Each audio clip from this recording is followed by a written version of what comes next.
ازيكم عاملين ايه؟ كل سنه وانتم طيبين. طبعا دلوقتي انتوا غرقانين وهايصين في كحك العيد، ويمكن كتير منكم بعد ما بياكل كحك العيد بيحس بتعب وارهاق او خمول، او مش قادر يرفع ايده او مش قادر يتحرك، ده كله امر طبيعي بعد كميه السكريات العاليه اللي بتدخل الدم، ده فيما يعرف عند بعض الاشخاص بالدامبينج سيندروم او متلازمه الاغراق.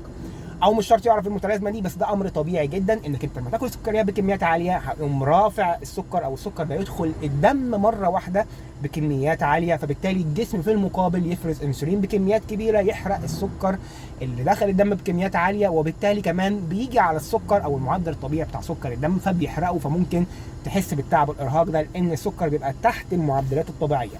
وعشان نتغلب على الموضوع ده بناكل حاجه فيها الياف بكميات كبيره زي حبوب القمح الكامله او حبوب الشوفان او خضار او فاكهه، لان ده بيقلل من دخول السكريات للدم مره واحده.